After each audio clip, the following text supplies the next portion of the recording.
ओम शांति। सभी का इस प्रयोगशाला के सत्र में हार्दिक स्वागत है। और आशा है कि जो भी अ, अभ्यास है वो आपका अच्छा चल रहा होगा। तो आज के सत्र को शुरू करने से पहले हम थोड़ा रिवीजन करेंगे जो हमने पिछले सत्र में सीखा था। और जो भी कैमरे में आ सकते हैं can come for the lively actions. तो लास्ट टाइम हमने देखा कि कैसे अ, जो रिफ्लेक्शन है, अ, कैसे रिफ्लेक्शन वर्क करता है, और शैडो के बारे में सब एग्जांपल्स दिए थे। और खास करके प्लेटो का एक दृष्टांत लिया गया था उनकी एक स्टोरी के आधार पर, एलेगरी ऑफ द केव्स। तो वहां पर उन्होंने मेंशन किया है कि जिन्होंने अपना पूरा जीवन गुफा में ही बिताया खाली बाहरी दीवार के दृश्य के साथ, तो ऐसा दिखाया गया था कि कहानी में जो कैदी है वो एक गुफा के अंदर जंजीरों से बंधे हुए हैं और दीवार पर हमेशा शैडो देखते रहते हैं। क्योंकि उन्होंने और कुछ दिखा ही नहीं, तो उनका मानना है कि जो शैडो दिखाई देता है वही रियलिटी है।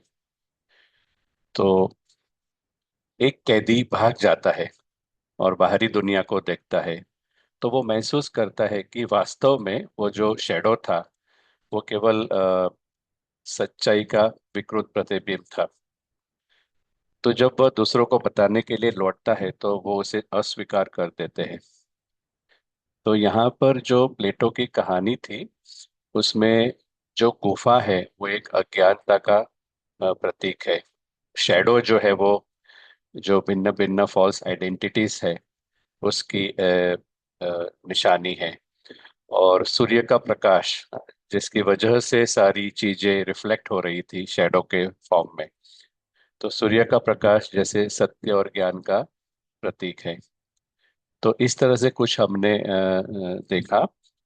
तो उसी के साथ साथ हमने ये भी अ, देखा और समझा कि ठीक उसी तरह हमारा जो अटेंशन है, हमारा जो अटेंशन है, बुद्धि रूपी अटेंशन, वो एक लाइट का काम करता है। तो जो इटर्नल वर्ल्ड है, सत्य है, तो वहाँ हमने देखा कि वहाँ लाइट कम है, वहाँ अटेंशन कम है, सभी का ध्यान जो फॉल्स आइडेंटिटी के वश है उनका ध्यान स्टोरी में है। तो जैसे कि एक तरह से अटेंशन ही नहीं है जो सत्य है उसके ऊपर। तो क्योंकि अटेंशन रूपी लाइट जो है वो फॉल्स के ऊपर है, रोल के ऊपर है, तो रोल की जो विकृतियां है वही रिफ्लेक्ट होती है। फिर हमने देखा कि अ, जैसे कि मान लो कि कोई 5-6 लोगों का ग्रुप है, आप कहीं जा रहे हैं और अचानक से आप देखते हैं कि 5-6 लोग ऊपर आकाश में देख रहे हैं, तो तुरंत आपका ध्यान आकाश की ओर जाएगा। ठीक उसी तरह जब हम सभी अ, हो सके एक्यूरेट क्वालिटी अटेंशन हम अ, सत्य घर के ऊपर, सत्य स्वरूप के ऊपर, सत्य खजाने के ऊपर, सत्य पेरेंट के ऊपर, या सत्य परिवार के ऊपर, जितना हमारा अटेंशन उस अलौकिक सत्य के ऊपर रहेगा, तो उसी का रिफ्लेक्शन यहाँ पर हम देख पाएंगे at the level of role. तो एक बड़ा एक गुह्य राज था कि कैसे आयरन एज से गोल्डन एज में दुनिया शिफ्ट होती है। तो जितना अटेंशन, जिसको बाबा कहते हैं कि याद करो, परम धाम में मुझे याद करो, बार बार कहते हैं शरीर का अभ्यास करो, अर्थात अटेंशन वहां ले जाओ। क्योंकि जितना वहां अटेंशन होगा तो आत्मा जैसे उस समय, उतने सेकंड्स के लिए जहाँ क्वालिटी एक्सपीरियंस है, वहाँ सारी फॉल्स आइडेंटिटी, सारे शेडोज से मुक्त है। और जितना वो सेकंड्स उसकी बढ़ती जाती है, तो जैसे कि जमा का खाता बढ़ता जाता है। और एक समय आएगा कि कुछ एक टिपिंग पॉइंट आत्माएं हैं जो इस स्थिति में पहुंचेगी, और उसका reflection golden age will be visible. तो ये था शॉर्ट में सार जो हमने लास्ट टाइम देखा था। तो हम आज का सत्र आगे बढ़ाते हैं, और आज हम आमंत्रित करते हैं अनन्या बहन को आगे का सत्र पढ़ाने के लिए। Thank you. Over to you.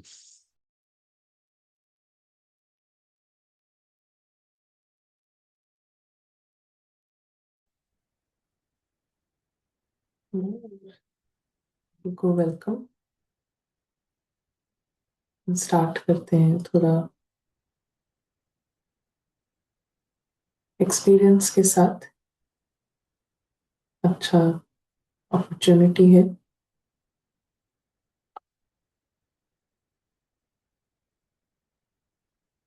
अभी हम साथ में ही एक गोल्डन एज की एक रिफ्लेक्शन क्रिएट कर सकते हैं और सम टाइम।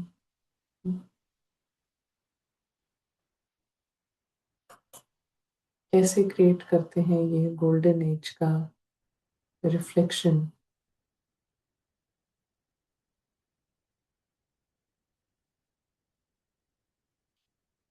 गोल्डन इंटेलेक्ट के इस्तेमाल से। स्वर्णिम बुद्धि।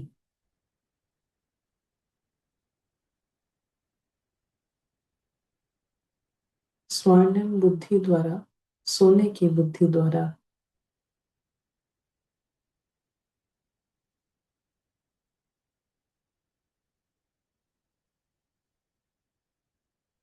एक तरफ जो दुनिया है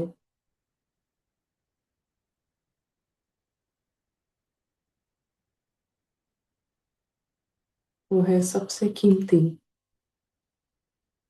वहां का सब कुछ बहुत कीमती है।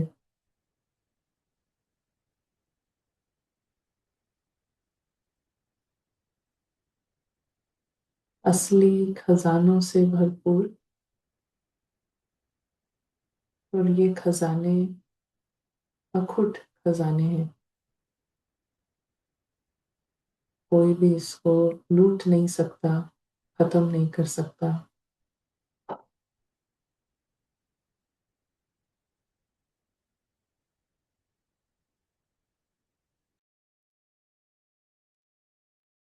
ये जो कीमती दुनिया है, ये भगवान की दुनिया है, ये असली लोगों की दुनिया है। असली लोग वो अदृश्य हैं और अमर हैं।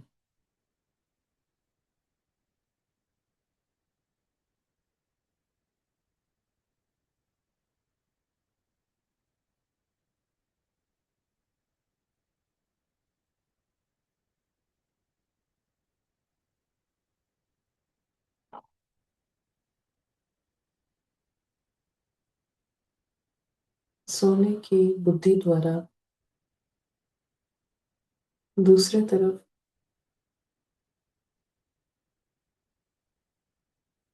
एंटरटेनमेंट की एक परफॉर्मेंस चल रही है।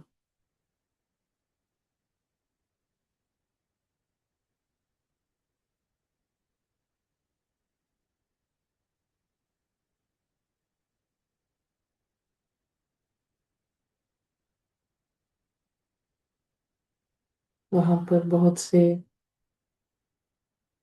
मनोरंजन के दृश्य हैं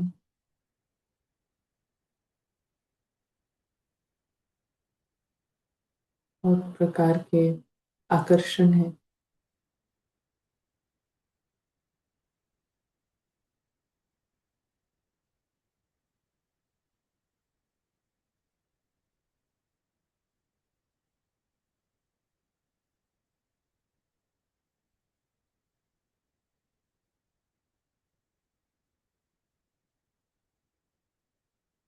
तो वो सभी कुछ है एक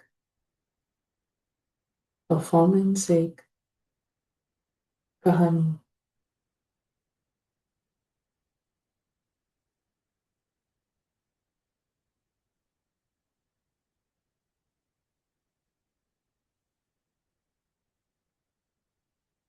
वहाँ का सभी कुछ परिवर्तनशील है।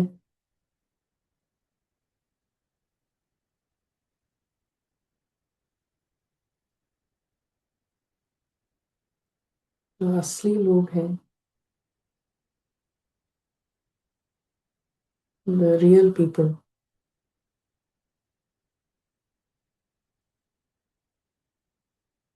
वही चैतन्य है, वही लिविंग है।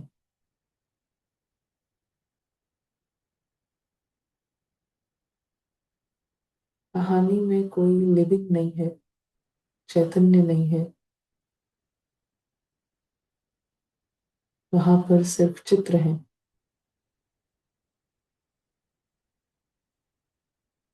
वहां पर परफॉर्मेंस है।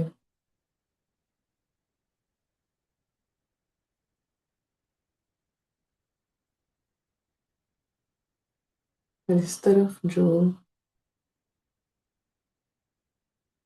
चैतन्य लोग हैं, उनका व्यक्तित्व है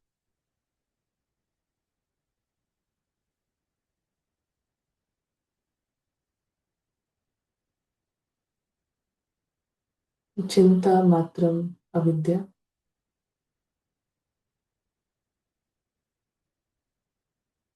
इच्छा मात्रम अविद्या,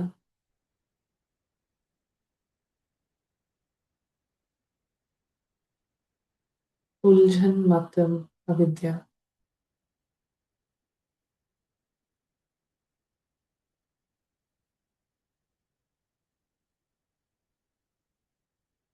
ये असली लोगों की असली पर्सनालिटी है।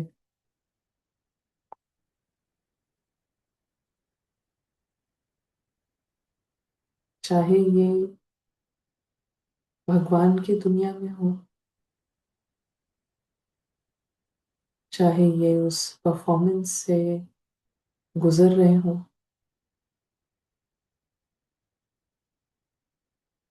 अगर होशियारी है,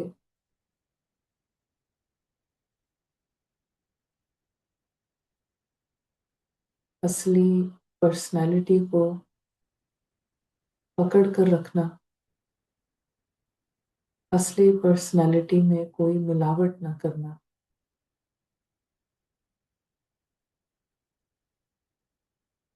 कोई बाहर का रंग इस व्यक्तित्व पे ना चढ़ पाए।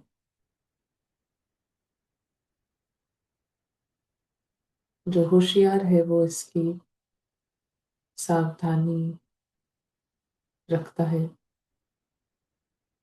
असली पर्सनालिटी को एंजॉय करता है,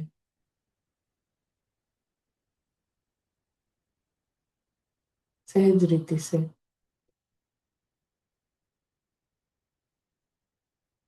वो सोने की बुद्धि को यूज करता है।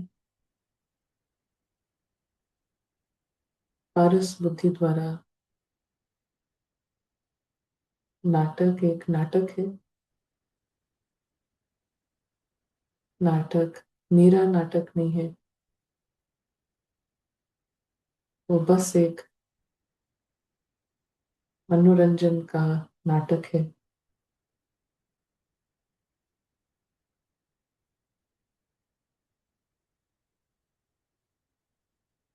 वो बहुत जल्द खत्म भी हो जाएगा, फिर से शुरू हो जाएगा,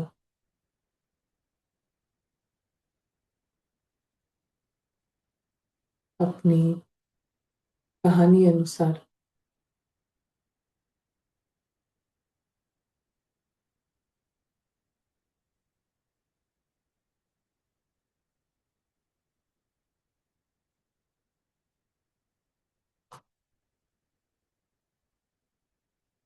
और वो नाटक हमेशा ही पराया है।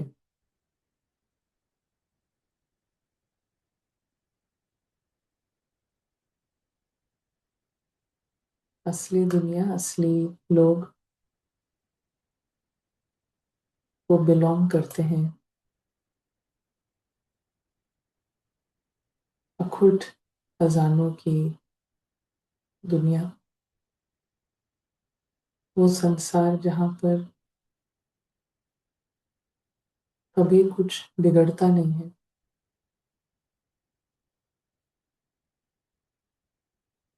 जहाँ सब कुछ हमेशा सही चलता है, सही रहता है।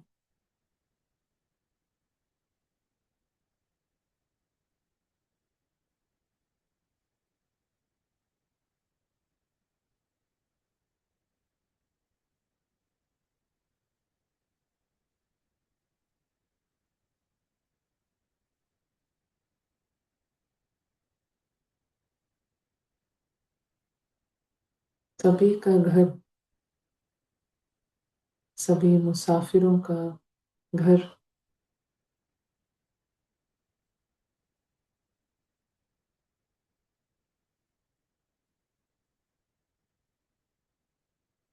यहाँ हमेशा परफेक्शन है, कोई कमी नहीं है।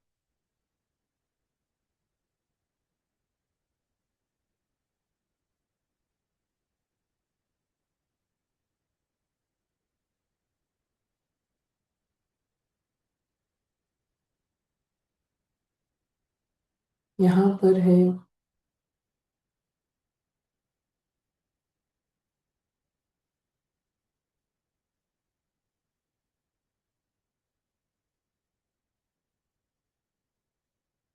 खुशियों का जश्न।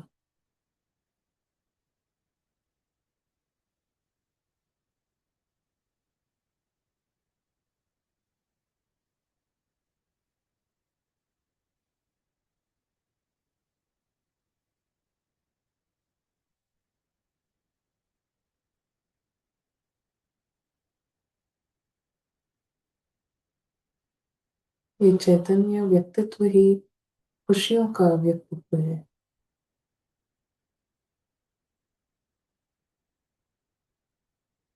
खुशी इनके लिए कोई मूड नहीं है, ये सदैव खुशी के जश्न में है, बिना किसी कारण की खुशी,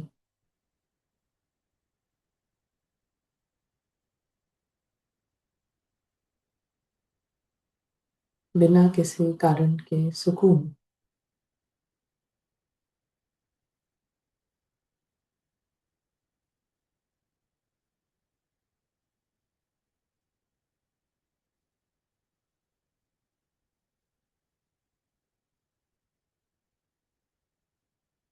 थैंक यू।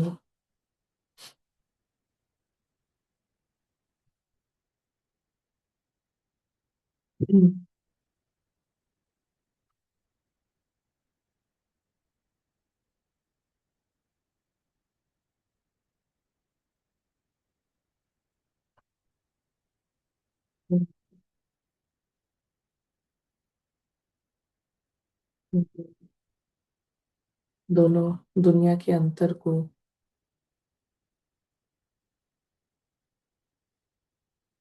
सामने रखते हैं, और इसीलिए ये स्केच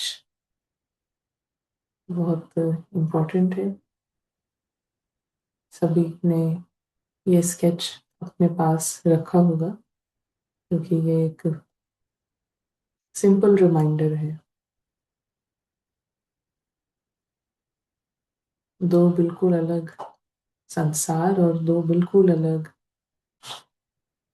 लाइफ,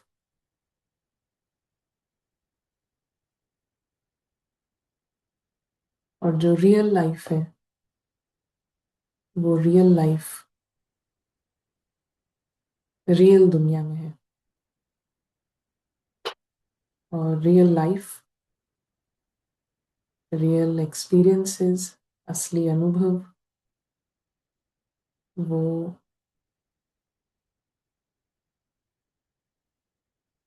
नाटक से बिल्कुल स्वतंत्र है।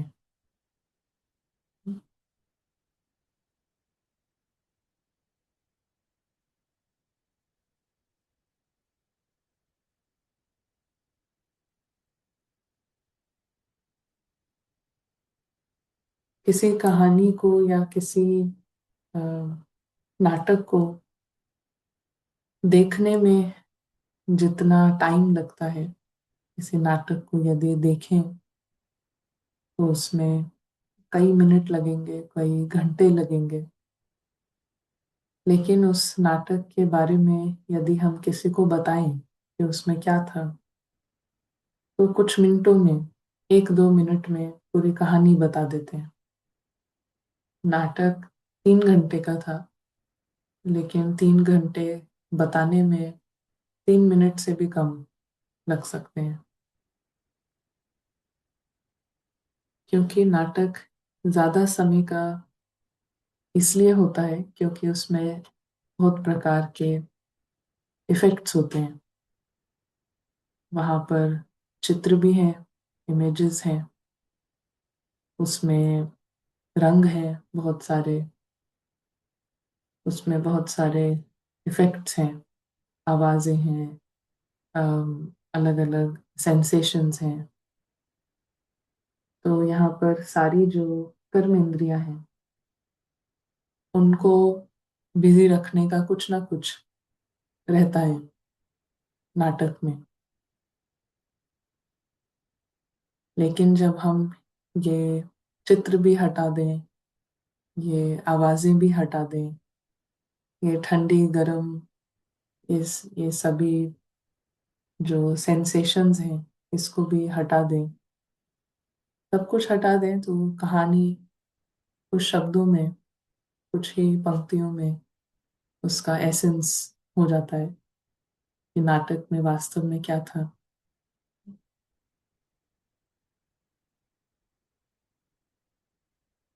हमारे अंदर जो बेहोशी है, जो अनकॉन्शियस साइड है, जो रावण है, वो इन्हीं सब नाटक के जो स्पेशल इफेक्ट्स हैं इससे काफी अट्रैक्टेड रहता है, इससे काफी प्रभावित रहता है। जितना बड़ा रावण, उतना ज्यादा ये अलग अलग प्रकार के चीजों से अट्रैक्ट होता है और उनको उतनी ज्यादा अहमियत देता है, वहाँ के चित्रों को, वहाँ की सीन्स को, वहाँ के नज़ारों को, वहाँ के रंगों को, हर चीज को बहुत इम्पोर्टेंस देता है जितना बड़ा रावण। क्योंकि जो रावण की जो पर्सनालिटी है या व्यक्तित्व है, वो व्यक्तित्व अम, अज्ञानता का, इग्नोरेंस का व्यक्तित्व है।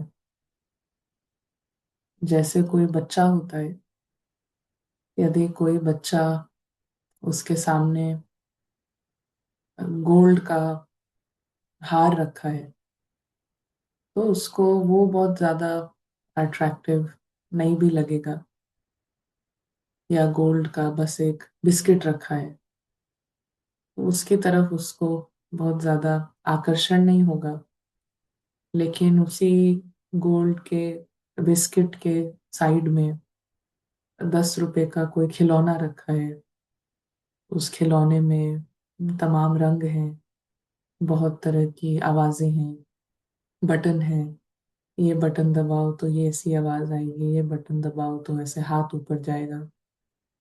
तो वो 10 रुपए का खिलौना उसको बहुत ज्यादा आकर्षित करेगा, क्योंकि उसको वैल्यू का पता नहीं है, उसका वैल्यू सिस्टम अभी स्पष्ट नहीं है, किस चीज की वैल्यू होती है। तो उसको यदि हम गोल्ड का बिस्किट देंगे तो वो घुमा भी सकता है, उसको भूल भी जाएगा। लेकिन वो 10 रुपए वाला खिलौना जिसमें बहुत रंग हैं, आवाजें हैं, तमाम तरीके की उसमें विस्तार है, डिटेल्स हैं, उसको वो, उससे खेलना चाहेगा, उसको वो लेकर जाना चाहेगा, उसको छोड़ना नहीं चाहेगा। तो ऐसे ही रावण के अंदर सेंस नहीं है, माना होश नहीं है।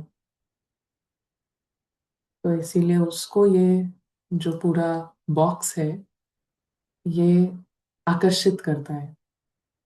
तो हमारे अंदर का सिर्फ रावण है जिसको ये बॉक्स आकर्षित करता है। वास्तव में जो आत्मा जब होश में है उसको ये बॉक्स आकर्षित नहीं करेगा।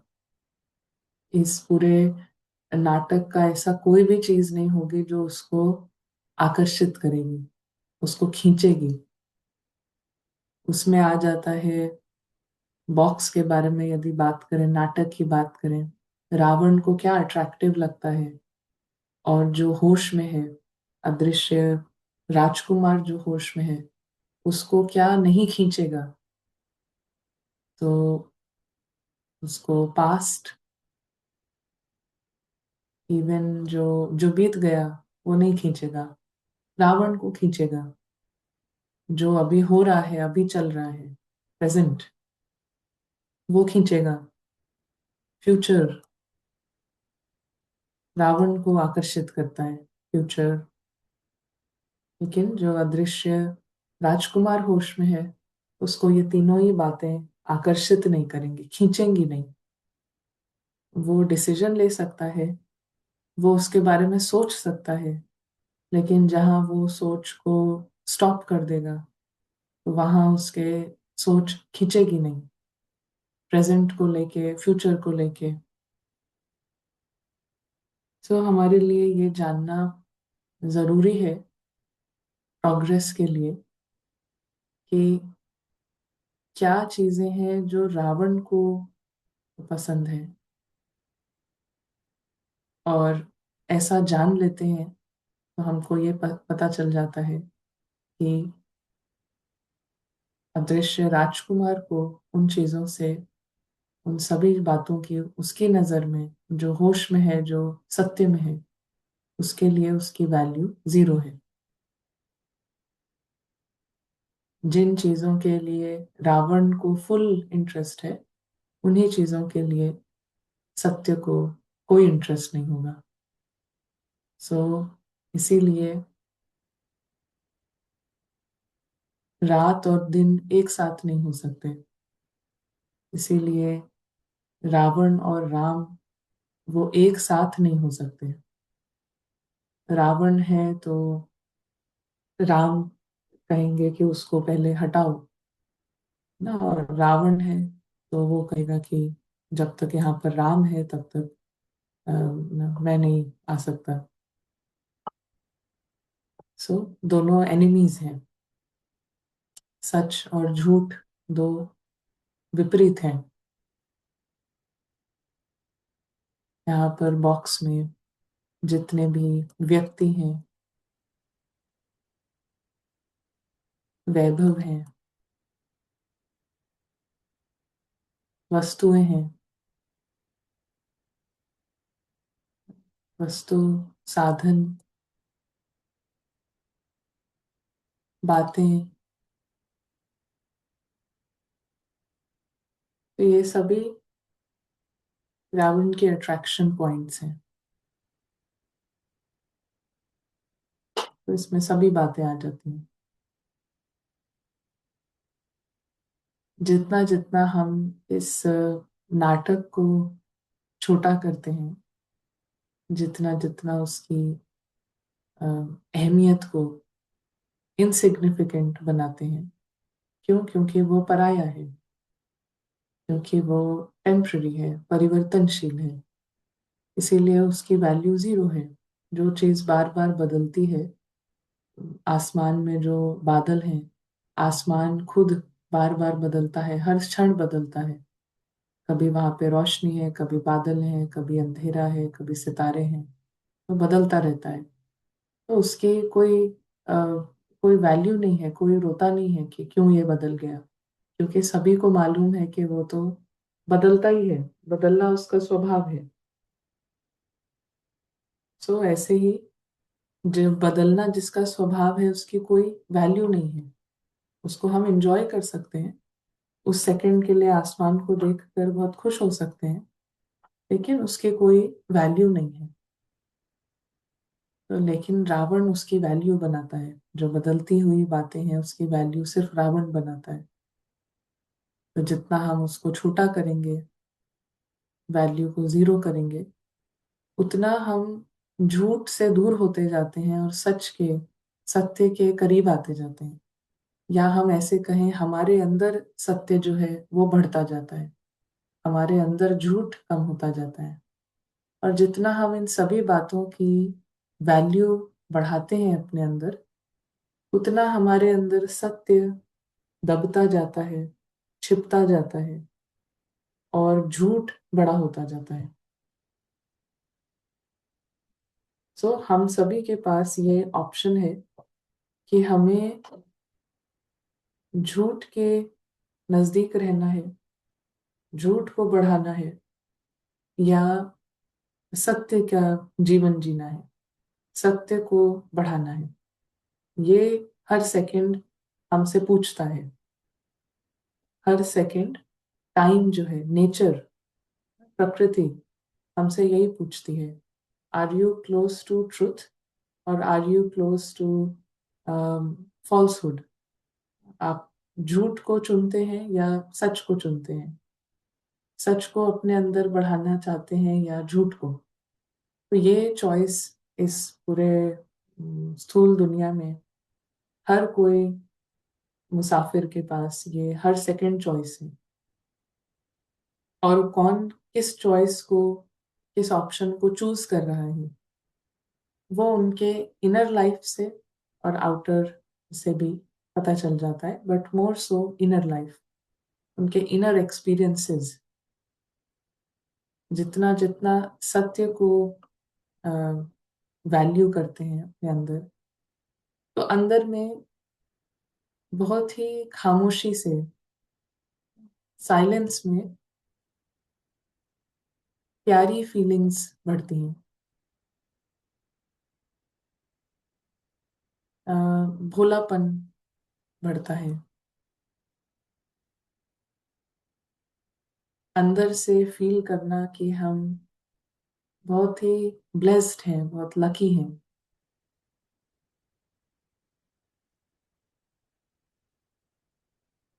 खुशी, खुशी के जैसे, अ, खुशी का एक जश्न, अंदर में खुशी,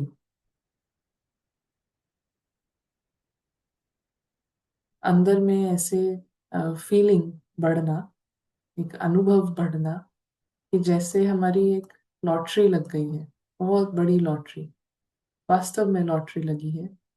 तो अंदर में एक ऐसे एक्सपीरियंस कि ये लॉटरी लगी है।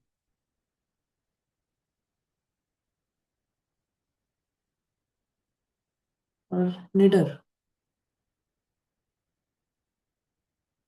अंदर में ये अनुभव साइलेंटली, बहुत खामोशी से, जैसे निडरता, निर्भयता बढ़ती जा रही है।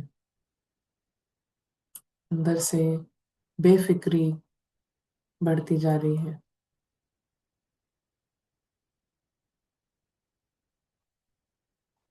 अंदर से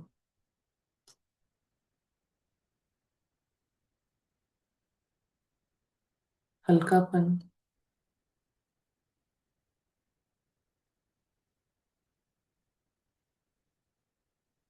सुकून,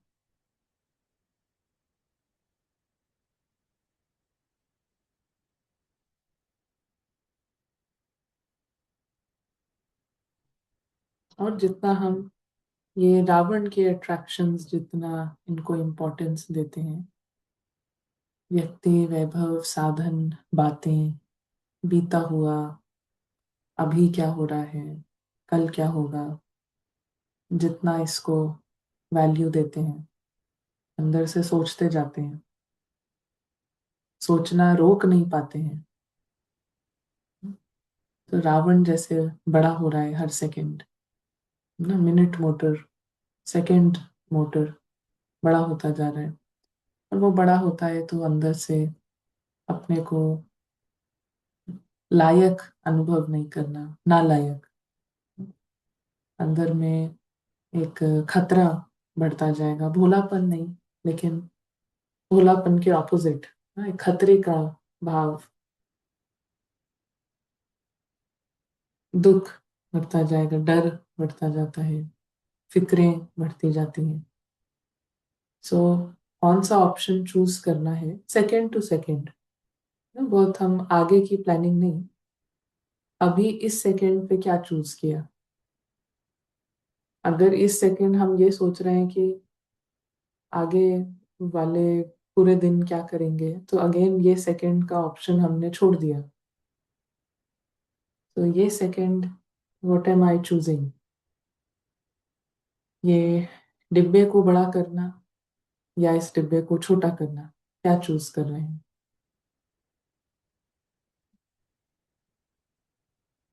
और ये डिब्बे से मतलब है ये सारी बातें, ये सभी।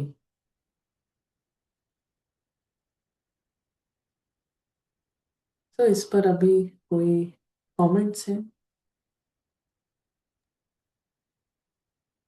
जी अभी कोई कमेंट नहीं है। जो भी सुन रहे हैं वो बता सकते हैं, आपको क्लियर है?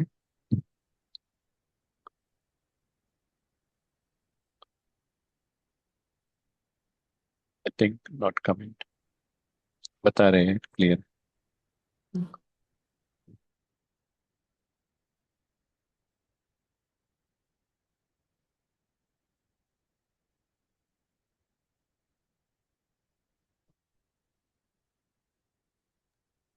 सभी को समझ में आ रहा है ऐसे बता रहे हैं।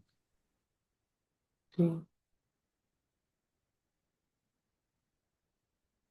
सो अभी फिर हम नहीं बड़ा करेंगे ड्रामा को, यहाँ की हर बात को जीरो रखेंगे। समझ में आ रहा है, जो भी समझ में आता है वो नेचुरली हमारी धारणा हो जाता है ना। जो सुनते हैं वो धारणा नहीं होता है, लेकिन जो समझ में आता है वो धारणा हो जाता है, नेचुरली धारण हो जाता है। अगर किसी ने ये सुना है कि आग में हाथ नहीं डालना है, तो वो शायद भूल भी सकता है। कभी आग सामने होगी तो वो भूल जाएगा, और वो हाथ डाल भी सकता है। लेकिन किसी ने समझा है कि आग में हाथ नहीं डालना है, तो वो कभी भी हाथ नहीं डालेगा। समझ ऐसी होता है, समझ का कमाल ऐसा होता है कि वो ना चाहते हुए भी हमसे होता रहेगा, धारण हो जाता है। बिकॉज समझ ही आत्मा का, जैसे अम, शरीर को जैसे कपड़े पहनाते हैं, ऐसे ही समझ आत्मा का श्रृंगार है। सो जैसा श्रृंगार वैसा दिखेंगे, वैसा दिखेगी, वैसा वो एक्सपीरियंस करेगी। तो अभी हमको सभी को क्लियर है। तो the only thing left to do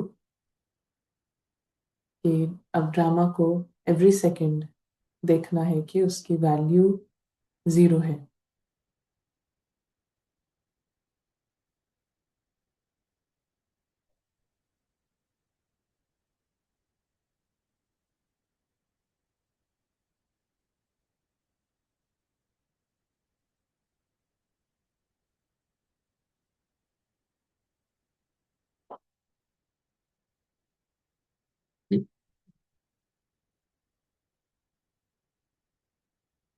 इस पे कोई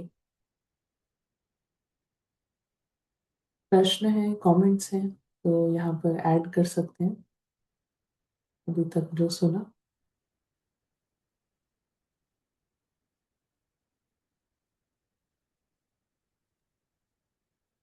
किसी को कोई क्वेश्चन है तो चैट में रख सकते हैं।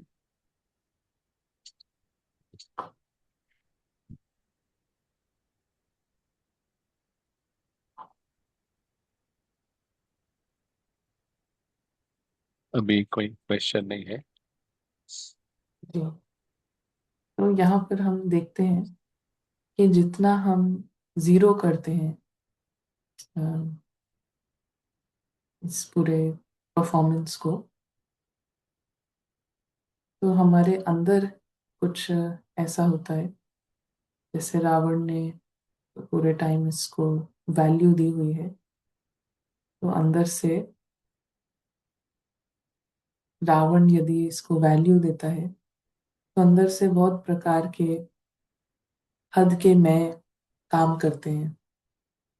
साधन के आधार पे हद का मैं, व्यक्ति, वैभव, बीते हुए कल के आधार पर हद का मैं, प्रेजेंट के आधार पर, भविष्य के आधार पर। तो ये सभी जो हद का मैं है, हद का मैं का मतलब ही होता है, अ, आसान शब्दों में यदि आपको किसी को भी समझाना है कि हद का मैं क्या है, तो हद का मैं इस हद के आधार पर जो हमने एक पहचान रची है, और एक शब्द में कहें तो शोर, नॉइज। हद का मैं ही नॉइज पैदा करता है, इनर नॉइज, इनर कॉन्फ्लिक्ट। कहीं पर भी कॉन्फ्लिक्ट होती है तो शोर होता है, कहीं पर भी लड़ाई होगी, कॉन्फ्लिक्ट होगी तो शोर होगा। सो कॉन्फ्लिक्ट पहले होती है, फिर शोर होता है। तो यहाँ पर कॉन्फ्लिक्ट, अगर एक आइडेंटिटी के अलावा कोई भी और आइडेंटिटी है तो कॉन्फ्लिक्ट है, लड़ाई है। क्योंकि नियम यह है कि एक ही राजा हो सकता है, नियम हमेशा यही है, अंदर में हमेशा एक ही राजा हो सकता है। तो ओरिजिनली एक राजा है, सच्चा मैं। सच्चा मैं के अलावा यदि और भी बहुत सारे हद के मैं हैं तो कॉन्फ्लिक्ट होती है, और कॉन्फ्लिक्ट से शोर होता है, नॉइज। सो कभी भी हमने जो ये समझा है, इसको, इसकी धारणा हो रही है, इसको फॉलो कर रहे हैं, यदि इसको जीरो किया, ड्रामा को, नाटक को, तो सच्चा मैं होश में आता है। सच्चा मैं होश में आता है तभी ये सारी जो स्टेट्स हैं, सत्य की जो स्टेट्स हैं, सत्य के जो रंगीले अनुभव हैं, वो सब कैच होते हैं। जब कैच करने वाला होश में है तो सभी कुछ कैच होता है। सो हद के मैं इक्वल्स शोर, और सच्चा मैं, एक शब्द में सच्चे मैं का मतलब ही है silence, the one who is silent, जो बिल्कुल खामोश है, जो बिल्कुल मौन में है। तो जितना साइलेंस होगा, माना जो असली पर्सनालिटी होश में होगी, तो साइलेंस, जो साइलेंट है, वो कैच कर सकता है सत्य के सारी स्टेट्स, सत्य के अनुभव। क्योंकि सत्य के सारे ही अनुभव ये साइलेंट एक्सपीरियंसेस हैं। ये जो प्यार है ये साइलेंट प्यार है। ये जो भोलापन है, ये दिखावे का भोलापन नहीं है, ये साइलेंट भोलापन है। ये जो लकी होने की फीलिंग है, ये शोर वाली फीलिंग नहीं है, इसमें शोर नहीं है, जोश नहीं है। मैं लकी हूं, इसका जोश, एक जुनून नहीं है। अंदर में एक खामोशी है, साइलेंस है। ये जो खुशी है, ये खुशी शांति की खुशी है, साइलेंट जॉय, साइलेंट हैप्पीनेस। ये जो लॉटरी है, जो वैसे लॉटरी लगती है तो शोर होता है, जश्न होगा, या एक आवाजें होंगी। ये जो लॉटरी है ये साइलेंट, ये जो निडरता है, इसमें जाके किसी को साबित नहीं करना है मैं निडर हूँ, बेफिक्री में सबको दिखाना नहीं है, इसमें कोई दिखावा नहीं है, इसलिए साइलेंट है। So the one who is silent he is the one who can catch all the real experiences.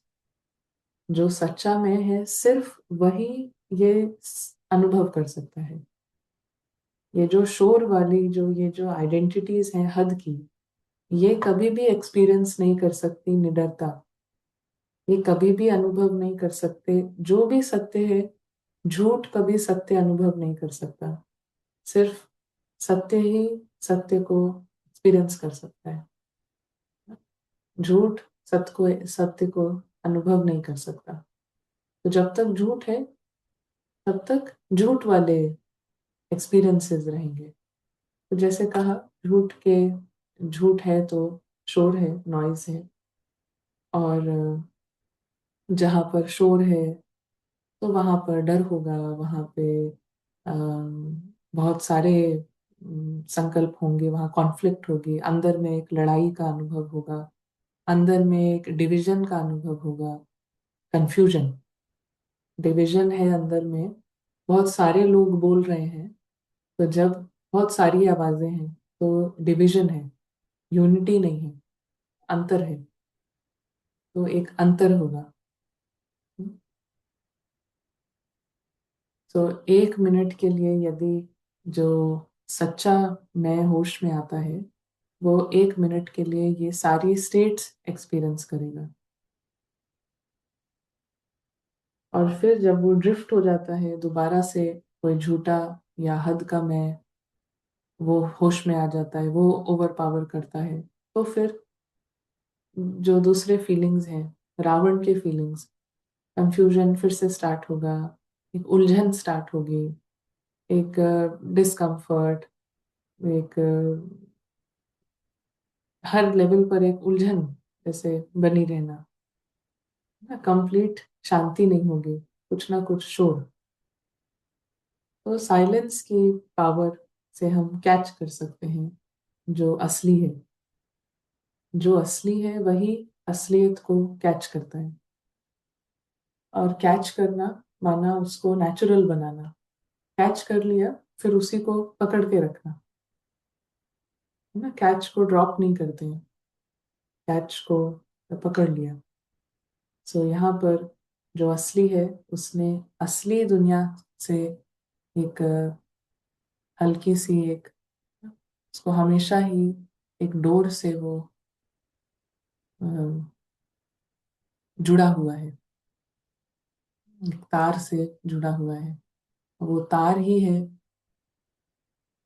ये सोने की बुद्धि, पारस बुद्धि। पारस बुद्धि जोड़ के रखती है असलियत से। जो असली है उसको पारस बुद्धि अपनी रियलिटी से, अपनी असलियत से जोड़ के रखती है।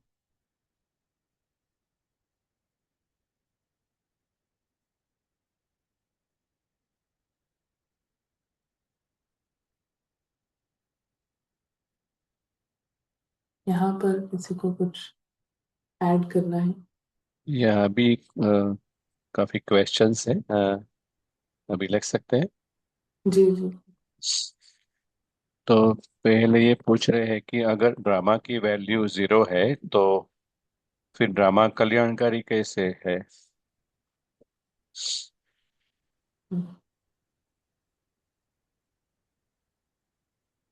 ड्रामा जब कल्याणकारी कहते हैं, तो ड्रामा के ड्रामा ऐसे काम करता है जिन नियमों में पर चलता है, जैसे कहानी चलती है उसमें जो असली मैं है उसके लिए कल्याण है।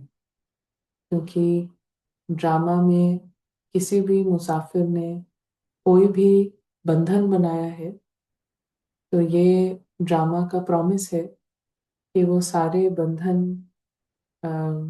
कट करके ही सारे मुसाफिर इस ड्रामा से, इस गेस्ट हाउस से विदाई लेंगे, सारे बंधनों को फिनिश करके।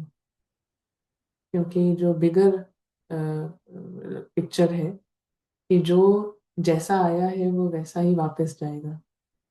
तो सभी बंधन मुक्त इस गेस्ट हाउस में आए, तो बंधन मुक्त ही अ, वापस जाएंगे अपने घर। घर से बंधन मुक्त आए और घर वापस जाएंगे तो बंधन मुक्त।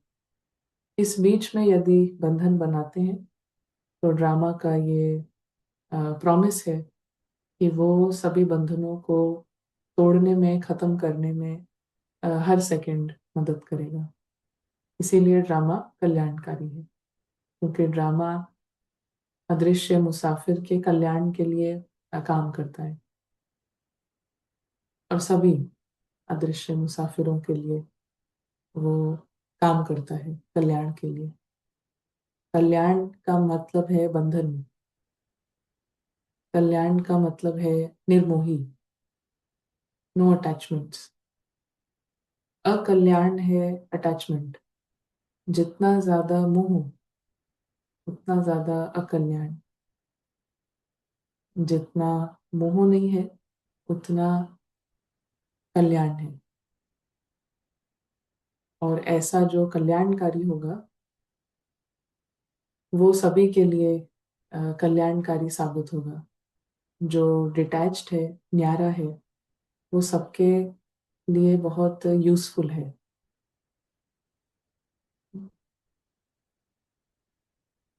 तो अगर हम चाहें तो ड्रामा हमारा टीचर भी बन सकता है। वो बंधनों को फिनिश करने में मदद करेगा। और बाबा ऐसा ही कहते हैं कि हम पर है कि हम ड्रामा को टीचर बनाएं या फिर भगवान को टीचर बनाएं। भगवान यदि टीचर है तो भगवान ने पहले ही स्पष्ट किया है कि एम है निर्मोही होना, सारे बंधनों को फिनिश करना। सो हमारे पास वो बुद्धि है जिससे हम उसको फिनिश कर सकते हैं, बंधनों को। और यदि हम कहीं पर लेजी हैं, अलबेले हैं, तो ड्रामा कल्याणकारी है। और ड्रामा ऐसी सिचुएशंस लाएगा जिससे मोह फिनिश हो, बंधन समाप्त होंगे। और बार बार लाएगा तो बार बार वो इशारा है इसको समाप्त करने का। हाँ।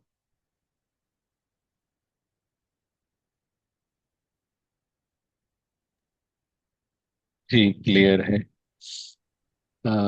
नेक्स्ट क्वेश्चन है कि अंडरस्टैंडिंग है कि जो भी हो रहा है वो अपने अपने आप हो रहा है, ऐसे मुझे इंटरफियर नहीं करना है ड्रामा में। परंतु कभी कभी ऐसा होता है, एक आदत है इन्वॉल्व हो जाने की। तो शायद ये कह रहे हैं कि ड्रामा में इन्वॉल्व तो होना पड़ता है, तो कैसे हम समझे कि इंटरफियर ना हो। जी। इन्वॉल्व और इंटरफेयर दो अलग शब्द हैं। जैसे कि हम इसको दो रीति से यूज कर रहे हैं, तो इसका मतलब इन दोनों का अर्थ बहुत डिफरेंट है। इन्वॉल्व होने का अ, अर्थ है कि हमने रोल के रीति से जो हमें लगता है वो हमने किया, और उसके बाद हमारा कोई अपेक्षाएं नहीं है, कोई इच्छाएं नहीं है। इंटरफेयर करने का मतलब है कि रोल में हम जो भी कर रहे हैं उसके पीछे हमको एक आउटकम चाहिए, उसके पीछे हमको एक इच्छा है कि ऐसा ही होना चाहिए। तो जहाँ पर चाहिए चाहिए है वहाँ पर ऊर्जा इंटरफेरेंस की होती है। और जहाँ पर कुछ भी चाहिए नहीं और रोल के रीति से जो लगता है वो किया, तो वहाँ पर वो इन्वॉल्वमेंट है। और अदृश्य मुसाफिर ड्रामा में इन्वॉल्व हो, ये कभी भी प्रॉब्लम नहीं है, इसकी मनाही नहीं है। लेकिन वो इंटरफियर कर रहा है, माना उसके अंदर एक एनर्जी है कि उसको लगता है ये गलत है, उसको लगता है कि ऐसा होना चाहिए और ऐसा क्यों नहीं हो रहा है, प्रश्न है। तो जो इंटरफेरेंस है, दैट इज डिफरेंट। सो ये दोनों ही शब्द मानसिकता के लिए हैं। इन्वॉल्वमेंट एक मानसिकता है, इंटरफेरेंस, दखल अंदाजी, वो एक मानसिकता है। तो जिसको कहते हैं go with the flow, go with the flow का ये अर्थ नहीं है कि कुछ किया ही नहीं। गो विद द फ्लो का ये अर्थ है कि बिना इच्छाओं के किया, बिना किसी अम, एक चाहत के किया, अपेक्षाओं के बिना एक्शन परफॉर्म किया। So that is go with the flow. अगर इच्छाएं हैं तो फ्लो डिसरप्ट होता है ड्रामा का।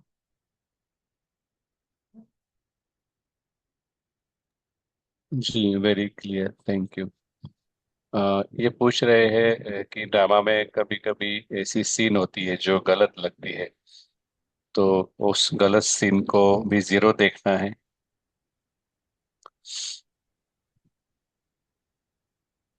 जी, पूरा ड्रामा की ही वैल्यू जीरो है, और गलत रावण को ही लगता है। या वेरी क्लियर। और ये पूछ रहे हैं कि एक परिस्थिति है कि एक बच्चा है घर पे जो हमेशा जैसे परेशान करता रहता है, और उसकी वजह से साइलेंस ब्रेक हो जाती है मोस्ट ऑफ द टाइम। ज्ञान होने के बाद भी हम अ, उसको कैसे जीरो करें, क्योंकि वो एक वास्तविकता हो जाती है। हम्म,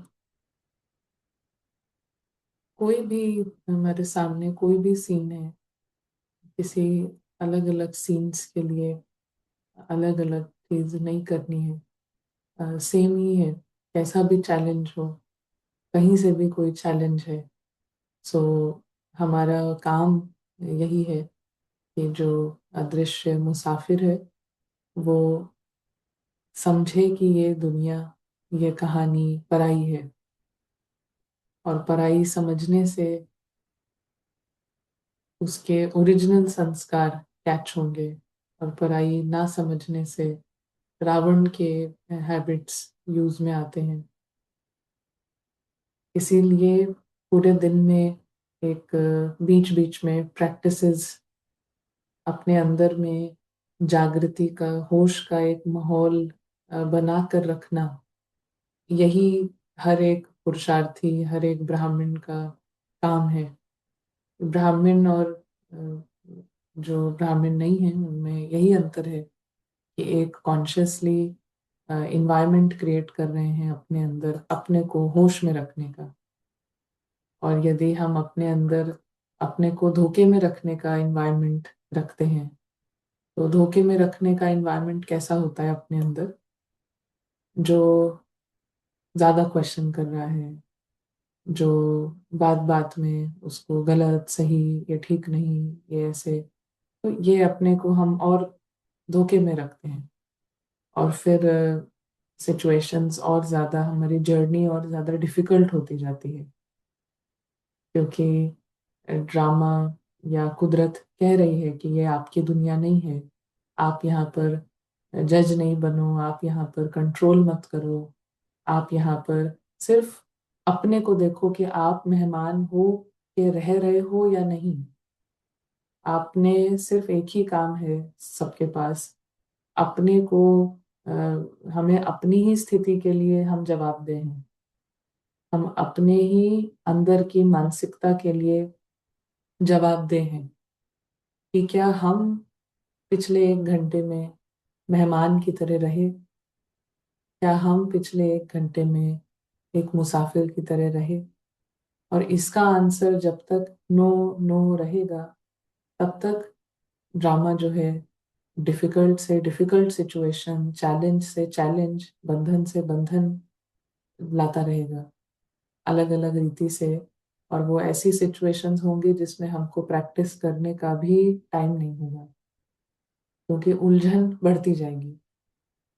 सो जब यहाँ से हर मुसाफिर अपने घर वापस जाएगा, तो उसको अपने अपने लिए और सामने जो धर्मराज है, उनको इसी क्वेश्चन का आंसर देना होगा, और नॉट वर्बली, लेकिन अपने अनुभव से, कि आप इस दुनिया में अ, पिछले कुछ सालों में मेहमान की तरह रहे, पराई दुनिया समझ कर रहे, या आप अपनी दुनिया समझ कर रहे। सो इसी चीज के हम जवाब दे हैं। तो पहले इसको ठीक करना है, पहले अगर आंसर इसका नो है तो पहले इसको ठीक करें, और फिर जो बाकी जो सिचुएशंस हैं उसके बाद भी वो वैसी ही रहती हैं, देन हम किसी इंस्ट्रूमेंट से बात कर सकते हैं पर्सनली कि हम कुछ कहीं भी कुछ कंट्रोल नहीं करते हैं, हम बिल्कुल मेहमान की तरह रहते हैं, और फिर भी हमको ये प्रॉब्लम लग रही है ना? जो मेहमान की स्थिति है वो स्थिति ही ऐसी है, जैसे कहा कि सच और झूठ साथ नहीं रह सकते, ऐसे मेहमान की स्थिति और उलझन की स्थिति साथ में नहीं हो सकती। मेहमान की स्थिति और बहुत कुछ गलत हो रहा है, ये दोनों स्थितियां साथ में नहीं हो सकती, है ना? जी, थैंक यू। शायद ये जो क्वेश्चन है उसका आंसर ऑलरेडी आ गया इसमें, लेकिन फिर भी आपको कुछ ऐड करना है तो ये कहते हैं समझ आता है, अभ्यास भी होता है, लेकिन फिर भी ड्रामा के संकल्प चलते हैं, जैसे कि ये करना है, यहाँ जाना जरूरी है। सत्य में है तब कैसे संकल्प चलेंगे? तो आई थिंक आपने जो इन्वॉल्व होने का बात बताया, it covers that, but hmm. Anything you want to add? Hmm. Drama के संकल्प चलना, जैसे कहा कि वो प्रॉब्लम नहीं है, और ड्रामा के संकल्पों में के पीछे जो एनर्जी है वो कंट्रोल की, चेंज की है, वो गलत हो रहा है प्रश्न करने की है, वहाँ प्रॉब्लम है, रावण प्रॉब्लम है। ड्रामा के बारे में सोचना या ये करना है वो करना है वो सोचना इज नॉट द प्रॉब्लम। कोई भी ऐसी सोच है जो हम रोक नहीं पा रहे हैं, वो प्रॉब्लम है ना? अभी हमने सोचा ये भोजन बनाना है, सोच लिया, उसके बाद भी सोच रहे हैं कि क्या ये बना लें, वो बना लें, ऐसा कर लें, ऐसा कर लें। ये दिखाता है कि ये सिर्फ एक संकल्प नहीं है, ये जीता जाता रावण है जो माइंड को कंट्रोल कर रहा है।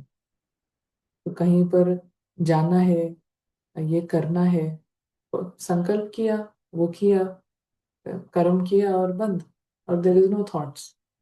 बट संकल्प किया कि यहाँ जाना है, और फिर उसके बाद उसमें एक फीलिंग है मजबूरी की, फीलिंग है कंपल्शन की, हट की, तो वो प्रॉब्लम है। सत्य में होंगे तो संकल्प ऐसे ही चलेंगे कि डिस्क्रिमिनेशन रहेगी, और एक हमको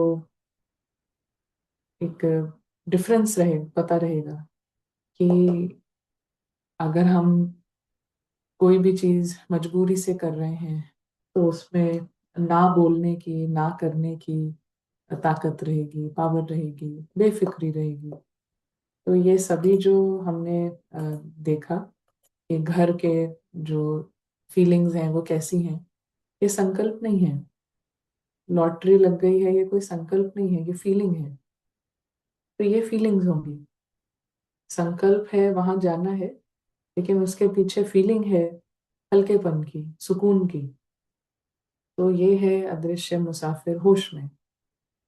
संकल्प है सेवा पर जाना है, लेकिन फीलिंग है डर की, फीलिंग है उदासी की, फीलिंग है चिंता की, गुस्से की।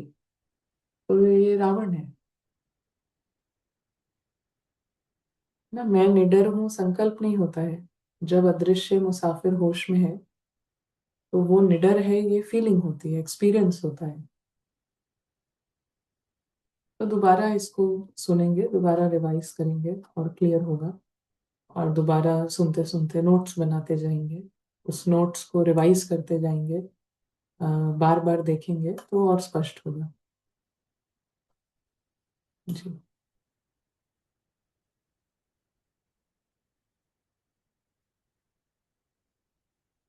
और कोई जी, हम्म, शुक्रिया।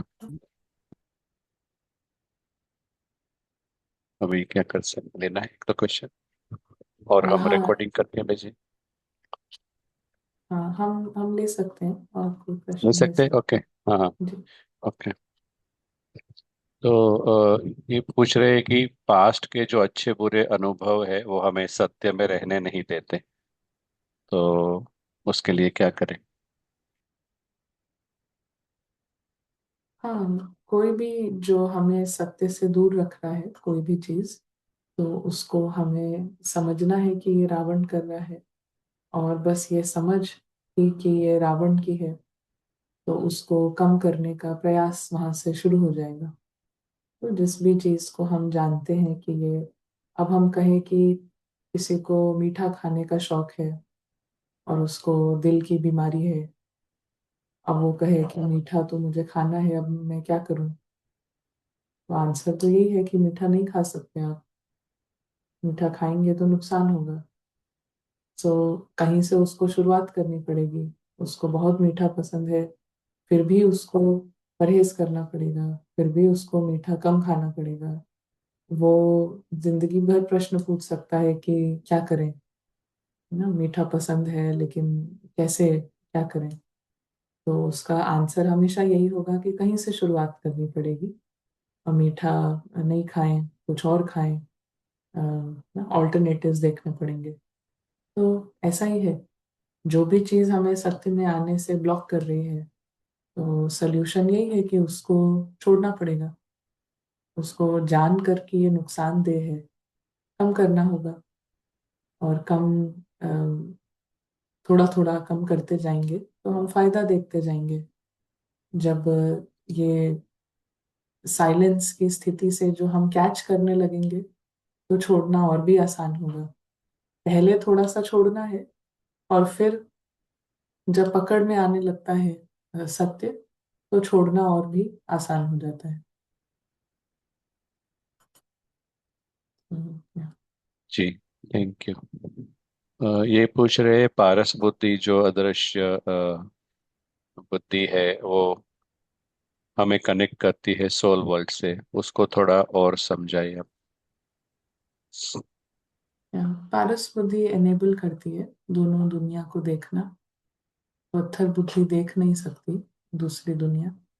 पारस बुद्धि दोनों वर्ल्ड्स को देखती है और एक्सपीरियंस करती है सिर्फ एक ही दुनिया को। वो ड्रामा को एक्सपीरियंस नहीं करेगी, लेकिन एक्सपीरियंस करेगी असली दुनिया को। ड्रामा के एक्सपीरियंसेस से डिटैच रहेगी। जी।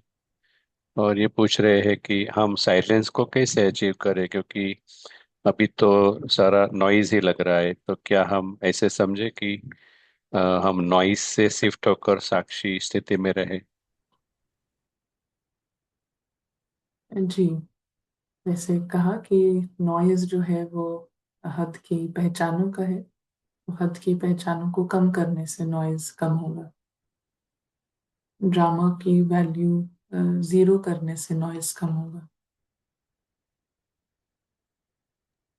ठीक है। और एक लास्ट तो क्वेश्चन है, जब साक्षी अवस्था में है तो ये फ्रेज जो है ड्रामा कल्याणकारी है, ये भी कोई मायने नहीं रखता। जब ड्रामा में फंसे है, देहभान में है, नेगेटिव दिख रहा है, उसमें पॉजिटिव निकालने के लिए हम ये फ्रेज को यूज करते हैं। क्या ऐसे हम इंटरप्रेट कर सकते हैं? जी, कोई भी जो नॉलेज का पॉइंट है वो अम, एक रिपीट करने का, यूज करने का पॉइंट से ज्यादा वो एक पर्सपेक्टिव है। सो ड्रामा कल्याणकारी है, ये जस्ट एक पर्सपेक्टिव है। ये अदृश्य मुसाफिर का फुल टाइम पर्सपेक्टिव है टुवर्ड्स द ड्रामा, कि वो कल्याणकारी है, और ये जानते हुए वो वहां से पास हो रहा है। तो ऐसा कोई वो थॉट नहीं है या फ्रेज नहीं है रिपीट करने का, but it is a perspective, full time perspective, all the time. उसका कंटिन्यूअस ये पर्सपेक्टिव है, नजरिया है इस दुनिया के प्रति, कि यहाँ पे सब कल्याणकारी है। जी, थैंक यू। और एक लास्ट क्वेश्चन ले लेते हैं।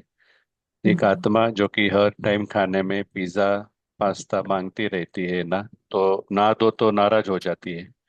तो इसके लिए क्या किया जाए? ये और डिस्कस कर सकते हैं। मगर मेन चीज़ है अपने लिए ये जो सेशंस होते हैं ये हमारे लिए होते हैं, जो यहाँ पे प्रेजेंट है उसके लिए है ना। उसकी दूसरों के साथ क्या सिचुएशंस हैं और क्या वहाँ से प्रॉब्लम है उसके लिए ये सेशन नहीं है। जिसको वो खाना पीना प्रॉब्लम नहीं लग रहा है तो अ, हम ज़्यादा से ज़्यादा बोल सकते हैं, हम ज़्यादा से ज़्यादा कह सकते हैं, लेकिन जब उसको प्रॉब्लम लगेगा तो वो कुछ करेगा। अभी हमको अपनी प्रॉब्लम देखनी है और अपनी प्रॉब्लम को ठीक करना है। तो ये अनडिवाइडेड लॉयल्टी, वफादारी मिशन के प्रति अनडिवाइडेड बटी हुई अ, होगी लॉयल्टी, तो फिर उस हिसाब से रिजल्ट्स होंगे। तो we focus on our self. जब हमारी सारी हमारे को जिस दिन लगे ना कि हमारे अंदर रावण जीरो हो गया है, तब हम बहुत प्रकार से दूसरों के बारे में भी सोच सकते हैं और देख सकते हैं दूसरी सिचुएशंस को। बट जब तक हमें लगता है हमारे अंदर है अटैचमेंट, तब तक नंबर वन प्रायोरिटी, जो होशियार होगा वो नंबर वन प्रायोरिटी रखेगा अपनी अटैचमेंट को हटाने का, क्योंकि वो सबसे बड़ी प्रॉब्लम है ना। ये प्रॉब्लम सॉल्व नहीं हुई और बाकी सारी प्रॉब्लम सॉल्व हो जाए तो नई नई प्रॉब्लम्स आती रहेंगी। सो हमारे लिए हर एक के लिए पर्सनली जो सबसे बड़ा अभी प्रॉब्लम है वो है अपने अंदर का रावण। वो जब तक नहीं हटा है कोई और बातें इतनी इम्पोर्टेंट नहीं है। जी थैंक यू। तो अभी समय हो गया है, तो जी। सत्र को विराम देने से पहले एनी होमवर्क क्विकली। या homework is for the next few days, false जो आइडेंटिटीज हैं अपने अंदर जो कि क्लेम कर रही हैं और अटकी हुई हैं इन सभी बातों में, पास्ट, प्रेजेंट, फ्यूचर, व्यक्ति, वैभव, हर प्रकार की सिचुएशंस, उसको कॉन्शियसली देखना है कि अभी कहाँ अटक रहे हैं, अभी कहाँ कौन सी बात इम्पोर्टेंट हो गई है। बीच बीच में रुक रुक के देखना है कि फिर से ड्रामा इम्पोर्टेंट है, उसको फिर जीरो करके उसको पराई दुनिया, ये पूरे तरीके से पराई दुनिया है, अब पूरे तरीके से टेम्पररी दुनिया है, उसको ये नजरिए को यूज करके and then we move to the next scene. तो बीच बीच में stop and pause on using the पारस बुद्धि। तो जितना ज्यादा हम पारस बुद्धि यूज करेंगे, अगर 7 डेज में ही हमने यूज किया, ये सभी बातों को वैल्यू नहीं दी और असली सच्चे मैं को वैल्यू दी, तो हम 7 डेज बाद देखेंगे अगले ट्यूसडे तक कि ये सभी स्टेट्स के मल्टीपल एक्सपीरियंसेस हमको होंगे ना।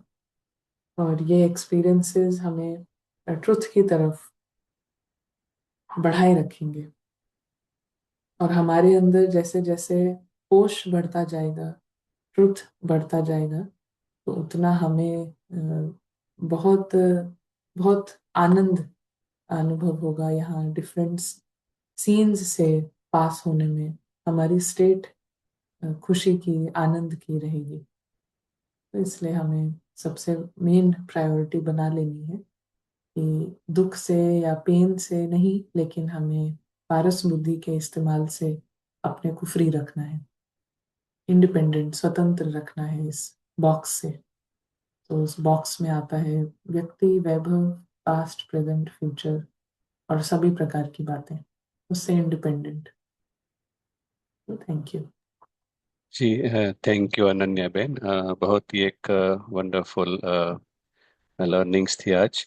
और खास करके एक बात टच हुई कि जितना हम सत्य के नजदीक जाएंगे तो घर के नजदीक जाएंगे, राम के नजदीक जाएंगे, और जितना हम सत्य से दूर जाएंगे तो झूठ के नजदीक जाएंगे। तो माना रावण के नजदीक जाएंगे।